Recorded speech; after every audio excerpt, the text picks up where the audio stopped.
Um dos maiores opositores da Igreja Católica medieval foi, sem dúvida, a heresia. Os clérigos católicos temiam não apenas que pregações desviantes afastassem seu rebanho da graça salvadora da ortodoxia, mas também que seitas heréticas representassem um desafio muito real ao poder temporal da Igreja, subvertendo suas instituições e sacramentos, violando seus princípios e privando-a de influência social, política e financeira. De todas as heresias cristãs medievais, uma das maiores e mais difíceis de erradicar foi, sem dúvida, a dos cátaros, um sistema de crenças dualista que negava a Trindade e pregava que a Terra era a criação do Deus malévolo do Antigo Testamento. O catarismo se enraizou profundamente na sociedade do sul da França nos séculos XII e XIII. Aparentemente respeitados por seus vizinhos devido ao seu ascetismo, numa época em que a corrupção era desenfreada na poderosa e opulenta Igreja Católica, os homens e mulheres santos cátaros, pois os cátaros acreditavam que ambos eram espiritualmente iguais, percorriam a região conhecida como Languedoc, espalhando suas crenças e conquistando um grande número de adeptos. Não demorou para que o catarismo despertasse a ira de uma das instituições mais poderosas da Europa medieval, o papado. A Santa Sé não estava disposta a tolerar esse desafio tão evidente à sua autoridade, bem no coração da cristandade. Quando as tentativas de convencer os hereges por meio da pregação fracassaram, a Igreja desencadeou uma onda de derramamento de sangue que durou décadas, primeiro com uma cruzada militar completa lançada contra o Languedoc e terminando com um reinado de terror conduzido pela temida e odiada Inquisição, cujos métodos foram comparados aos grandes expurgos políticos realizados em ditaduras do século XX. A fúria desencadeada sobre os cátaros lentamente, mas de forma inexorável, quebrou os dualistas. Brutalizados, perseguidos, assassinados, eles não conseguiram resistir às décadas de opressão impostas pela Igreja de Roma, sucumbindo finalmente no início do século XIV. Embora tenham sido efetivamente aniquilados, os cátaros tiveram um impacto significativo e duradouro no tecido social e físico do Languedoc. Sua teologia era evidentemente atraente, seus homens e mulheres santos eram muito respeitados. Hoje, portanto, tentaremos responder à pergunta: quem foram os cátaros? Em termos teológicos, pode-se argumentar que o catarismo tem suas origens no maniqueísmo, um sistema de crença religiosa originado na Pérsia do século III, que incorporava elementos do cristianismo, do paganismo e do gnosticismo. Fundado pelo profeta Mani, o maniqueísmo tornou-se incrivelmente popular do século III ao VII d.C., espalhando-se por todo o Oriente Médio, avançando para o Império Romano Oeste e chegando até a China Leste. Seus seguidores acreditavam que Mani havia sido o último profeta, depois de Zaratustra, Buda e Jesus Cristo, incorporando elementos de todos esses sistemas de crença. Famosamente, Santo Agostinho de Hipona, o grande estudioso e teólogo cristão dos primeiros séculos, foi ele próprio maniqueísta durante décadas antes de renunciar à fé e retornar à Igreja cristã. Resumidamente, o maniqueísmo é uma religião dualista, baseada em uma oposição binária entre a luz, caracterizada por tudo o que é espiritual e totalmente bom, e as trevas, representadas pelo mundo físico, que por sua própria natureza é mau e corrompido. É esse elemento dual do maniqueísmo, que por si só é um aspecto crucial do gnosticismo, que formou a base da crença cátara. Apesar das repressões romanas contra o maniqueísmo, iniciadas durante o reinado do imperador Diocleciano, a religião se espalhou rapidamente. Mesmo quando o maniqueísmo foi efetivamente erradicado do território romano, a visão de mundo dualista permaneceu. Primeiro, nas crenças dos paulicianos, um grupo cristão herético que surgiu na Armênia do século VII, e mais tarde nos Balcãs, com os chamados Bogomilos. Fundados pelo sacerdote búlgaro Bogomil em meados do século X, os Bogomilos combinaram a crença dualista mencionada anteriormente com outros elementos radicais. Eles não construíam igrejas, considerando o corpo como sagrado, e por isso realizavam muitos atos de purificação ritual. Apesar desse foco na importância do espírito do indivíduo, os Bogomilos ainda consideravam indesejável qualquer ação que aumentasse a participação individual da pessoa no mundo temporal. O casamento e o consumo de carne e vinho, por exemplo, eram desencorajados, vistos como ações que aproximam a pessoa do mundo material e, portanto, de seu criador, o próprio diabo. O bogomilismo se espalhou rapidamente pelo Império Bizantino nos séculos XI e XII. A seita, de fato, compartilhava algumas semelhanças com o cristianismo.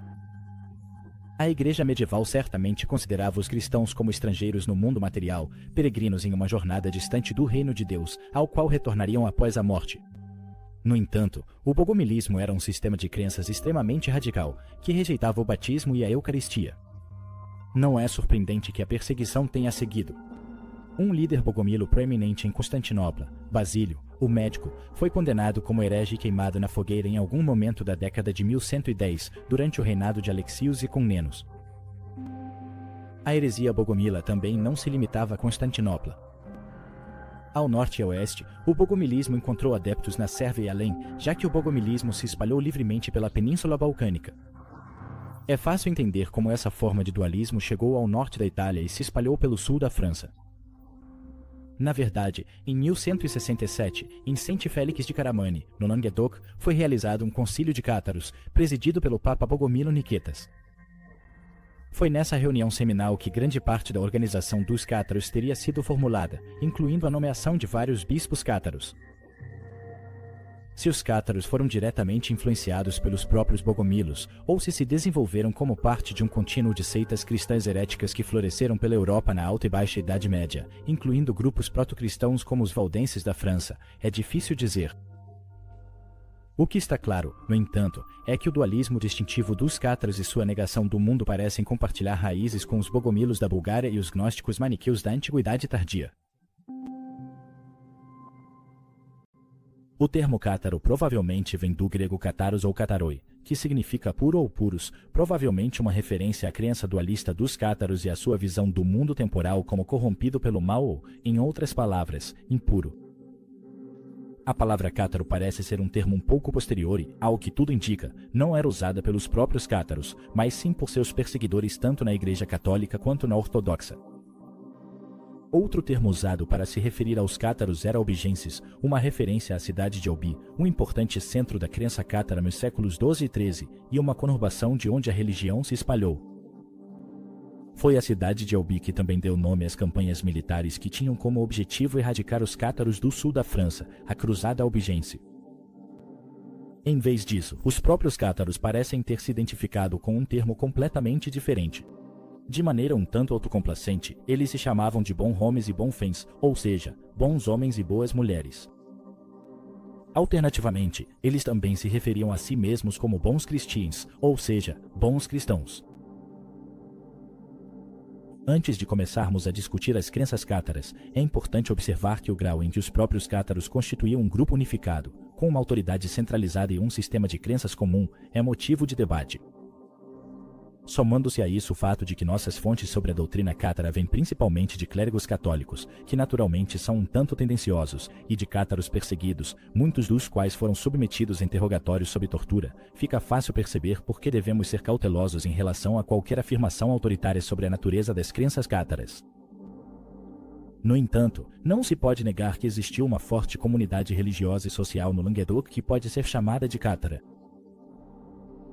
Tamanha era a força dessa comunidade religiosa e social que milhares de cátaros preferiram morrer a renunciar à sua fé.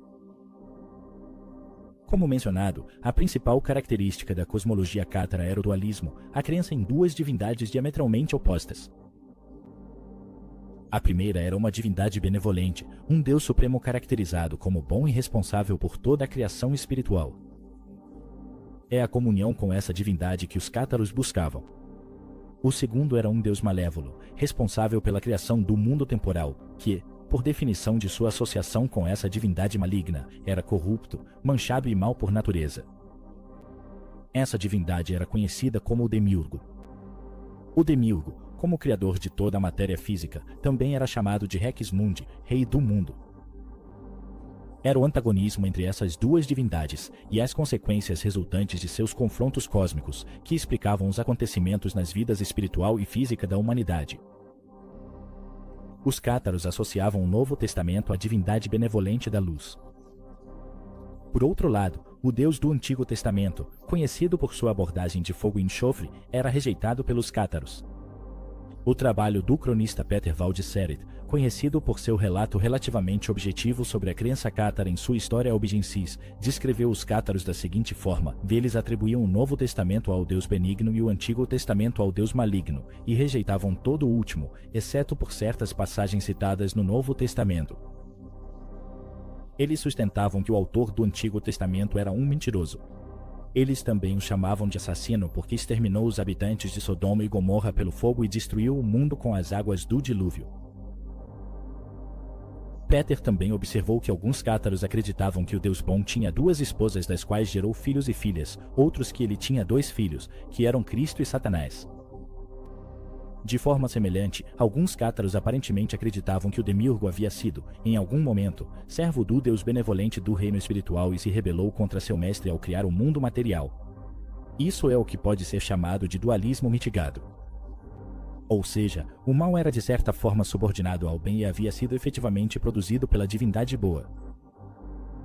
Outros acreditavam em um sentido mais rigoroso de dualismo, que pode ser chamado de absoluto, no qual os dois deuses, o bem e o mal, eram considerados entidades duais, eternas em sua natureza e com igual poder.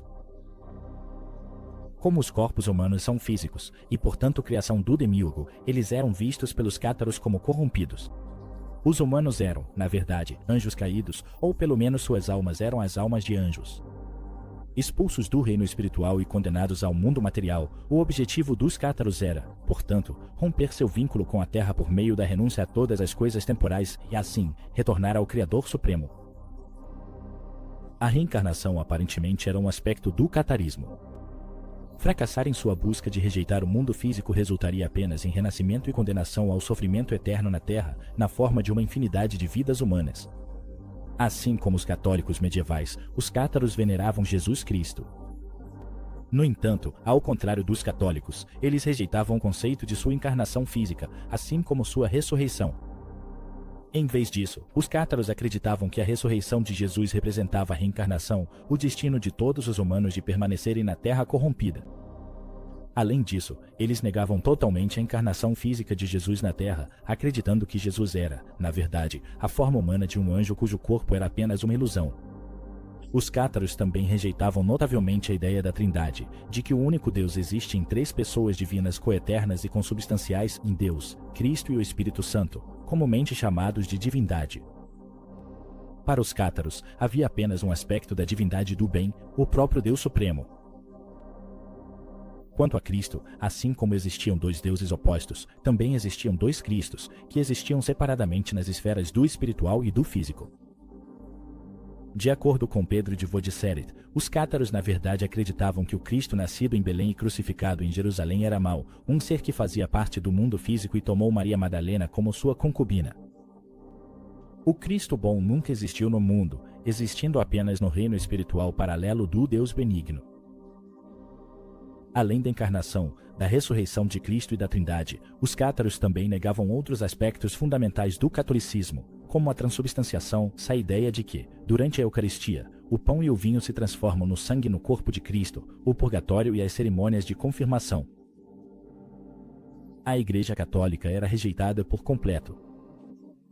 Eles diziam que a Igreja Romana era um covil de ladrões e a meretriz mencionada no livro do Apocalipse. Como o mundo material era identificado como mau e corrupto, o ascetismo, ou a rejeição do mundo material, era uma característica marcante do catarismo. Muitos cátaros parecem ter sido pescetarianos, recusando-se a comer queijo, leite, ovos ou carne. Parece que eles consideravam os animais como portadores de almas reencarnadas e, por isso, não deveriam ser mortos nem feridos de nenhuma forma. Peixes, no entanto, eram uma exceção a essa regra. Essa negação extrema do mundo tinha uma consequência óbvia em relação a filhos e família. Pedro de Vodiceret menciona cátaros que acreditavam que gerar filhos impedia alguém de alcançar a salvação, e para quem criar crianças, portanto, devia ser algo desaprovado. Ranier Saconi, um inquisidor do século XIII, observou que, além disso, é a opinião comum entre todos os cátaros que o casamento carnal é sempre um pecado mortal, e que o castigo futuro por adultério e incesto não será maior do que o do matrimônio legítimo. No entanto, muitos cátaros claramente tinham famílias. Como mencionado anteriormente, em uma versão da cosmologia cátara, a divindade suprema do bem possuía duas esposas e gerou filhos. Evidentemente, os cátaros que seguiam esse ensinamento tinham filhos e acreditavam que isso não os impediria de entrar no reino dos céus. Apesar de rejeitarem a Igreja Católica como uma organização corrupta, manchada pelos males do mundo terreno, os cátaros parecem ter tido algum tipo de organização eclesiástica própria, embora de forma bastante flexível. Um concílio cátaro realizado em 1167 em Saint Félix de Caramo, notavelmente com a presença do Papa Bogomilo, aparentemente dividiu as congregações cátaras de maneira semelhante à diocese católica existente no Languedoc, ou seja, os bispados de Toulouse, Carcassonne e Agen, somados ao já existente bispado de Albi. Também foram elaboradas cartas para a criação dessas igrejas. Os bispos cátaros eram apoiados por 2 oficiais, o Filius Major e o Filius Minor, além de vários diáconos que auxiliavam os bispos em seu papel pastoral. No entanto, além do cargo de bispo, não existia um sacerdócio que atuasse como intermediário entre o povo e Deus. Em vez disso, havia um tipo diferente de divisão dupla entre os fiéis cátaros, vos perfecti e os credentes. Os perfecti, ou perfeitos, que se referiam a si mesmos como bom homem ou bom fêmea, já que as mulheres também podiam se tornar perfeitas, de forma alguma eram clérigos. Na verdade, eram homens e mulheres santos de piedade excepcional, uma piedade que geralmente expressavam por meio de um ascetismo extremo. Os perfecti seguiam uma dieta rigorosamente pescetariana, abstinham-se de todo contato sexual e praticavam a renúncia material, vivendo em extrema pobreza. Essa negação do mundo tinha como objetivo romper o vínculo da alma com o mundo físico, permitindo que o espírito angélico dentro dos perfecti escapasse do ciclo de morte e renascimento e retornasse ao reino espiritual da divindade benevolente. Apesar de não terem nenhum papel oficial, os perfecti eram vistos com grande reverência e respeito pelo restante do rebanho cátaro, conhecidos como credentes ou crentes. Os perfecti viajavam por todas as terras cátaras, muitas vezes em duplas e vestidos com solenes túnicas pretas, ministrando aos credentes e espalhando os ensinamentos cátaros. Quando não estavam viajando, os perfecti viviam em pequenas comunidades ou até mesmo nas cortes de nobres. Casas mantidas por perfecti do sexo feminino frequentemente abrigavam jovens nobres cátaras, muitas das quais acabavam se tornando perfecti também. Os credentes renunciavam às suas vidas terrenas e também se juntavam às fileiras dos perfecti quando acreditavam que sua jornada espiritual estava chegando ao fim. Parece que o outro grande dever dos perfecti era administrar o consolamentum, um ritual exclusivo dos cátaros, uma espécie de purificação dos pecados acumulados durante o tempo que a pessoa passava na terra. Crucial para a fé, era o ritual do consolamentum que admitia um cátaro às fileiras dos perfecti, por isso, carregava um enorme peso espiritual. Como uma religião que negava o mundo e não possuía sacerdócio, os cátaros tinham pouquíssimos sacramentos. De fato, como já discutimos anteriormente, eles rejeitavam completamente todos os rituais da Igreja Católica, como a Eucaristia. O principal sacramento deles era conhecido como consolamentum, realizado por bispos e perfecti. O inquisidor do século XIII, Ranier Saconi, observou que ele também era chamado de batismo espiritual ou batismo do Espírito Santo. A intenção do ritual era purificar a pessoa dos pecados e da corrupção que ela havia acumulado ao viver na terra maligna, permitindo que se aproximasse do Deus Supremo Benevolente, com a esperança de retornar a esse reino após a morte. A própria cerimônia parece ter envolvido a recitação das Escrituras, em especial o Pai Nosso, como foi dito por Cristo no Novo Testamento. O iniciado então também teria que recitar e aceitar as obrigações assumidas pelos perfecti, abstendo-se de comer carne, de contato sexual e comprometendo-se a viajar ministrando aos credentes cátaros.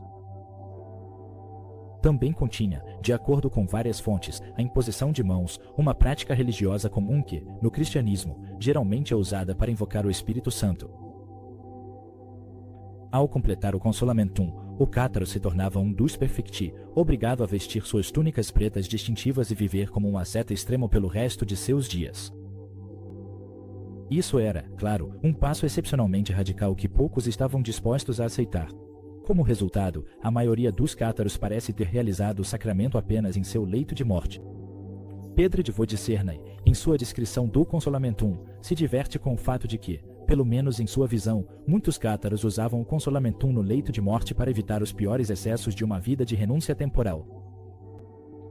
De fato, eles consideravam que, por mais pecador que um homem tivesse sido, desde que ele tivesse passado por essa imposição de mãos em seu leito de morte, e enquanto fosse capaz de recitar o Pai Nosso, ele alcançaria salvação e consolo a ponto de imediatamente ascender ao céu sem precisar fazer qualquer reparação ou compensação pelos erros que havia cometido. Além do consolamentum, os cátaros tinham alguns outros sacramentos. Um desses rituais era a convenentia, que servia como uma espécie de cerimônia de iniciação ao catarismo, na forma de um compromisso de receber o consolamentum durante a vida. Outro era conhecido como aplamamentum, uma espécie de confissão cerimonial que incluía orações, muitas vezes na presença de 100 ou mais outros cátaros. Como observado por Rainier Sacconi. Um ato público incluía a seguinte recitação: Estou diante de Deus e de vocês para fazer confissão, e para me acusar de todos os meus pecados que estão em mim de qualquer forma, e para receber de vocês todo o perdão de Deus e de vocês mesmos. Parece que, no final do século XII d.C., os cátaros já haviam se tornado uma parte importante do tecido social do Languedoc. Apesar da forma extremamente rigorosa de ascetismo exigida dos cátaros plenamente iniciados, aparentemente havia um grande número de cátaros, embora pareça provável que a maioria deles não fossem os perfecti, mas sim crentes que haviam prometido um dia receber o consolamentum, enquanto levavam a maior parte de suas vidas de maneira relativamente comum, formando famílias, comendo carne e, em geral, participando do mundo. Já foi até sugerido que uma boa parte do que poderia ser considerado cátaros nem sequer eram crentes que haviam prometido receber o consolamentum e, portanto, oficialmente, não eram membros da seita. Em vez disso, pode ser que fossem simpatizantes, pessoas que apoiavam as atividades dos perfecti oferecendo hospedagem e comida, talvez participando dos rituais cátaros de forma semi-regular. A extrema pobreza dos perfecti era notável, um ato de prestígio espiritual que exigia respeito da população, fossem eles cátaros ou não. De fato, Sumption observa que, no cerco de Montségur em 1244, onde um dos últimos redutos da resistência cátara foi esmagado, os soldados que defendiam o castelo, em sua maioria, não eram oficialmente cátaros até que uma cerimônia de mais convenientia fosse realizada. Portanto, parece que os cátaros, e em particular os perfecti, eram vistos com bastante respeito por seus vizinhos. Certamente, parece ter havido pouca inimizade entre os cátaros e a população católica mais ampla do Languedoc. A forma como os cátaros consideravam as mulheres como iguais espirituais aos homens foi, sem dúvida, uma mudança revigorante em relação aos ditames do catolicismo medieval sobre a associação perene entre o sexo feminino e o pecado. E a aparente existência de casas administradas por perfecti mulheres, muitas vezes habitadas por esposas e filhas de nobres e cidadãos proeminentes, talvez ateste isso. O anticlericalismo, a oposição aos excessos da burocracia e à opulência da Igreja Católica, era certamente muito popular no sul da França durante o século XII e, sem dúvida, teria contribuído para um apoio mais amplo ao catarismo. De qualquer forma, os cátaros aparentemente já estavam totalmente integrados ao Languedoc quando a Cruzada Albigense foi convocada, para a grande consternação de vários pregadores católicos, como Bernardo de Claraval. As famílias, sem dúvida, teriam membros tanto cátaros quanto católicos. As pessoas teriam amigos e conhecidos que eram cátaros. Os próprios nobres e membros de suas cortes pertenciam à seita. Um cavaleiro, Pons Ademar de Rodelille, quando questionado por um clérigo sobre os hereges em sua localidade, respondeu: "Nós os conhecemos bem."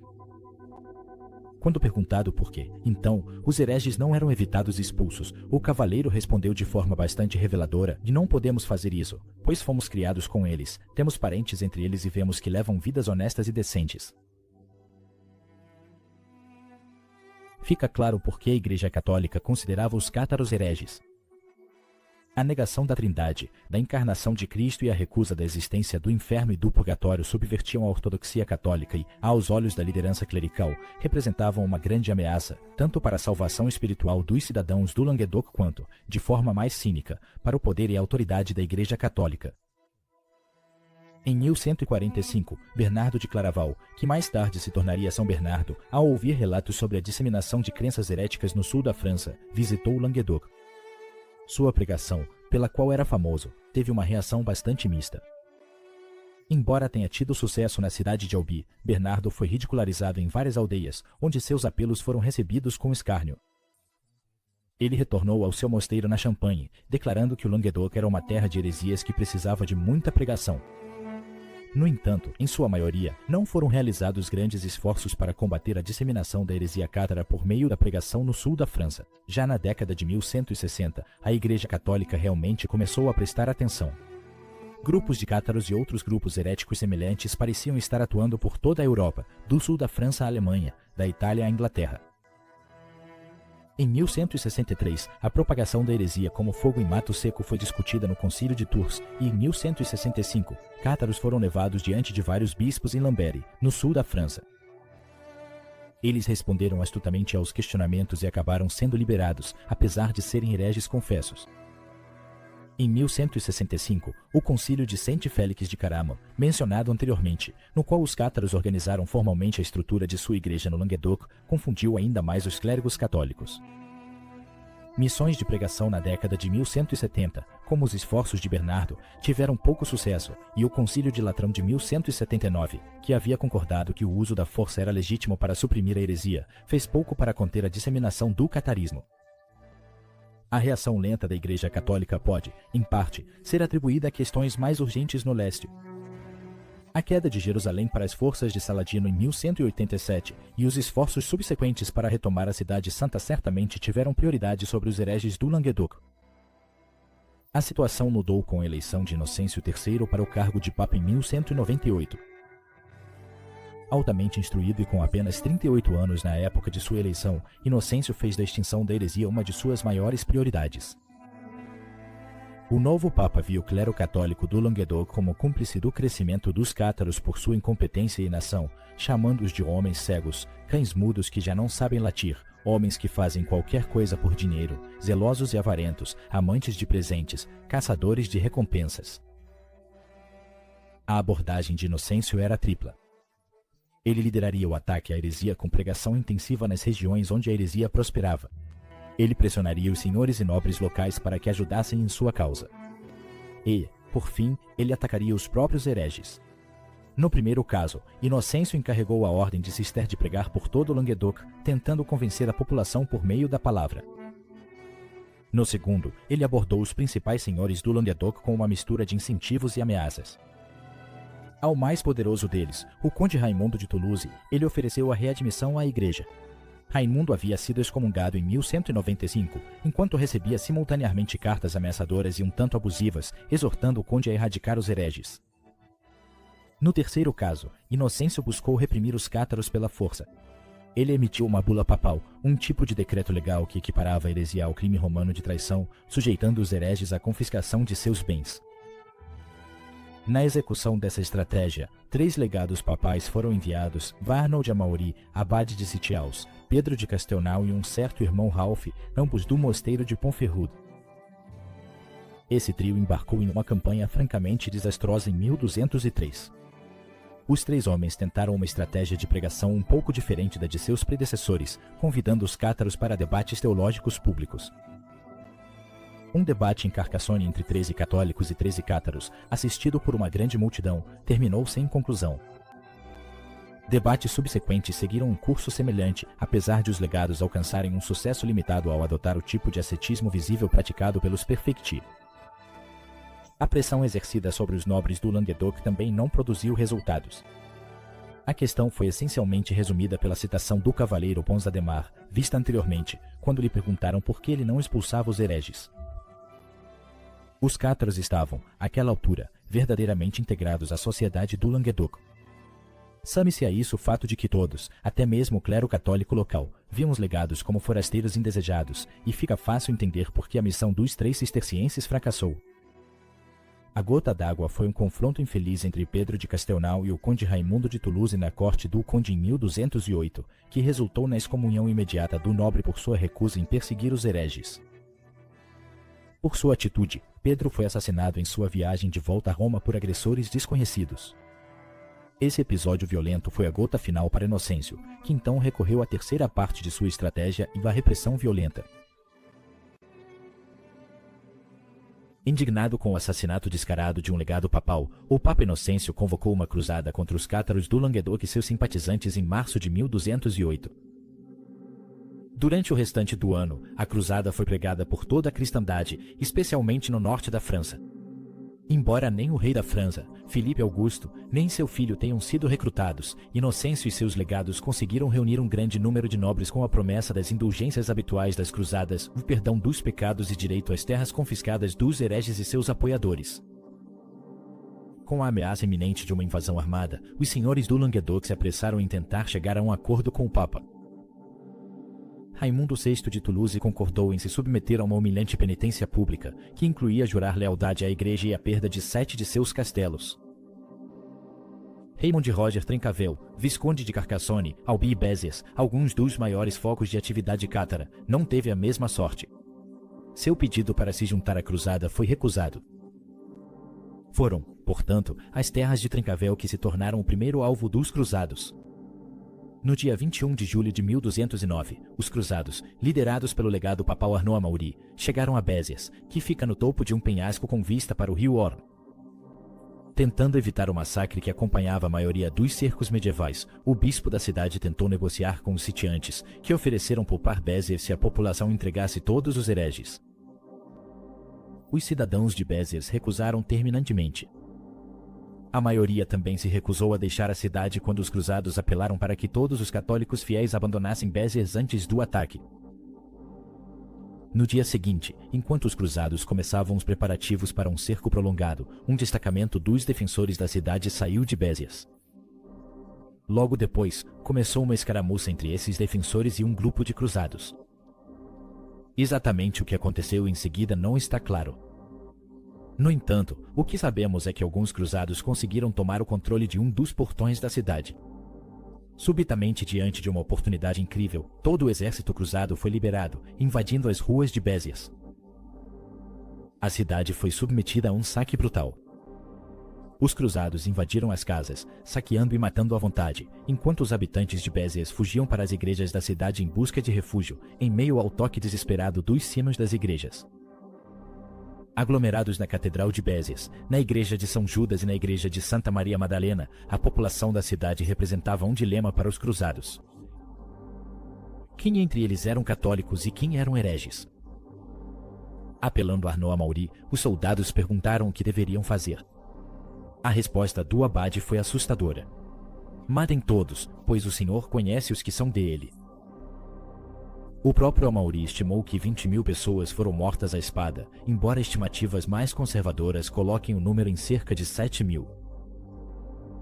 Nas próprias palavras de Amaury, nossos homens não pouparam ninguém, independentemente de posição, sexo ou idade, e mataram quase 20.000 pessoas à espada. Após esse grande massacre, toda a cidade foi saqueada e queimada, enquanto a vingança divina milagrosamente se abatia sobre ela. Tamanha foi a brutalidade cometida em Béziers que até mesmo apoiadores declarados da cruzada, como Pedro de Lavaux de Cernay, sentiram a necessidade de justificar o ocorrido, culpando o contingente mercenário do exército cruzado. A notícia do massacre de Béziers se espalhou como fogo. O primeiro ato cruel dos cruzados no Languedoc causou grande consternação, levando muitas cidades e castelos a se renderem aos cruzados para não sofrerem o mesmo destino. No entanto, isso também teve como consequência fazer com que a população do Languedoc, tanto cátara quanto católica, passasse a desprezar as forças cruzadas. Narbonne caiu sem resistência e as forças de Amaury chegaram a Carcassonne, ainda sob o controle de Raymond Roger Trencavel, em 1º de agosto de 1209. Sem água, a guarnição não resistiu por muito tempo. Raymond Roger negociou um acordo que permitiu que toda a população da cidade, tanto católicos quanto cátaros, saísse ilesa, embora sem seus pertences, no dia 15 de agosto.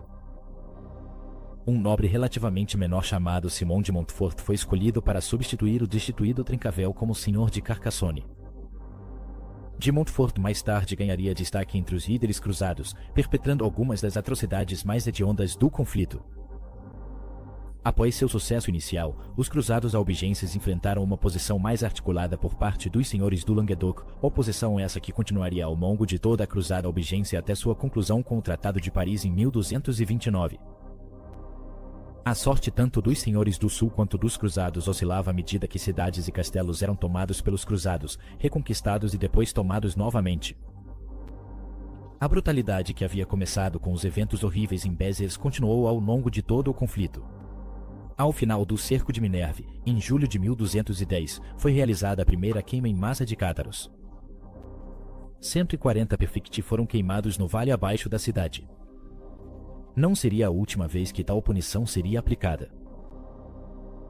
Daria para fazer um vídeo inteiro só cobrindo as manobras militares da cruzada albigense. Talvez eu aborde esse tema em um vídeo futuro. De 1210 a 1213, de Montfort conduziu uma campanha de terror no Languedoc, saqueando castelos e cidades, queimando centenas de perfecti cátaros, crucialmente, acumulando um enorme poder político para si mesmo. Após derrotar Pedro II de Aragão, que reivindicava a senhoria sobre o Languedoc, na Batalha de Muret em 12 de setembro de 1213, de Montfort estabeleceu efetivamente o controle sobre a região. Seu reinado, universalmente impopular, chegou ao fim em junho de 1218, quando sua cabeça foi sumariamente esmagada por uma pedra lançada por uma catapulta das muralhas de Toulouse, cidade que ele estava sitiando.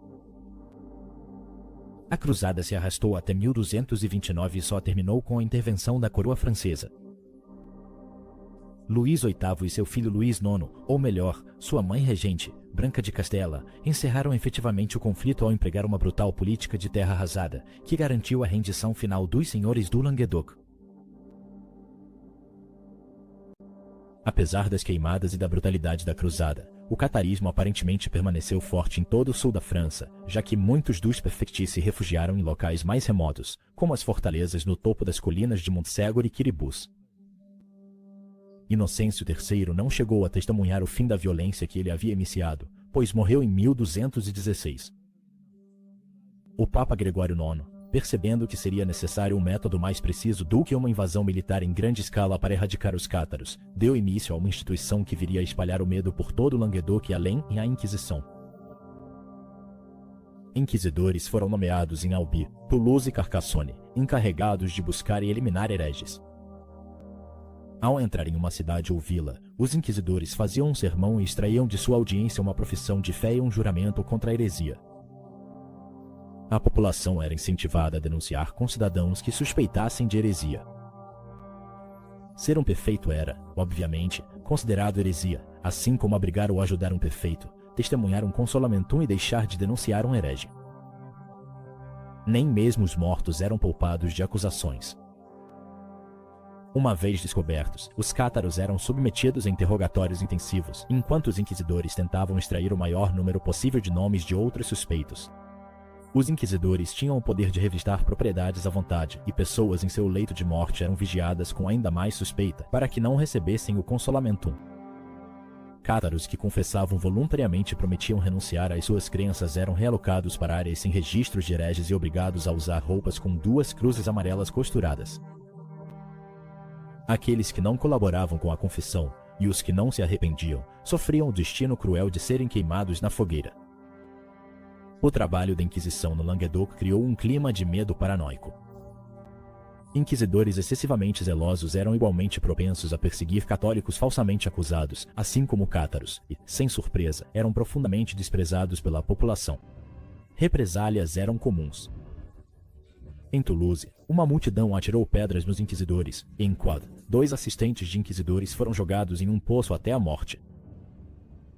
Constantemente perseguidos na década seguinte ao estabelecimento da Inquisição no Languedoc, os cátaros começaram a diminuir lentamente em número sob o peso da perseguição. Em maio de 1243, um exército se reuniu para sitiar a fortaleza de Montségur, amplamente conhecida como um foco de heresia e refúgio de um grande número de perfecti. O bispo cátaro de Toulouse chegou a estabelecer sua corte lá durante a Cruzada Albigense. Apesar de possuir uma guarnição de apenas 98 cavaleiros, atacar um castelo tão fortificado no topo de uma colina era uma tarefa repleta de dificuldades. A velha estratégia de resistir mais do que os defensores foi empregada e, em março de 1244, a guarnição se rendeu. Os habitantes foram autorizados a partir, após um interrogatório minucioso pelos inquisidores. Os 200 perfecti dentro de Montségur não estavam dispostos a renunciar à sua fé e, por isso, foram condenados às chamas com as quais os inquisidores tão cruelmente expurgaram o Languedoc de seus cátaros. 21 dos habitantes do castelo escolheram receber o consolamentum e, por isso, também foram queimados. O local dessa execução, conhecido como Campo dos Cremados, hoje é marcado por um memorial. A Inquisição após Montségur foi conduzida com ainda mais extremo preconceito. Chain-Martin comparou os julgamentos, traições e investigações insidiosas com as purgas da Rússia stalinista. Com a queda de Montségur em 1244 e do último reduto no alto da colina, Quiribus, em 1255, os cátaros perderam seus últimos lugares de refúgio. Privados de segurança, o catarismo sobreviveu por algumas décadas de forma clandestina, em grande parte graças às raízes profundas que havia afincado no Languedoc. Um breve renascimento, liderado pelo prefeito cátaro Pierre Altier, chegou ao fim quando Altier foi executado em abril de 1310, e o último prefeito cátaro conhecido no Languedoc, Guillaume Bellibaste, foi executado no outono de 1321 na pequena cidade de Villeroy-de-Terno. Ao final do ano de 1330,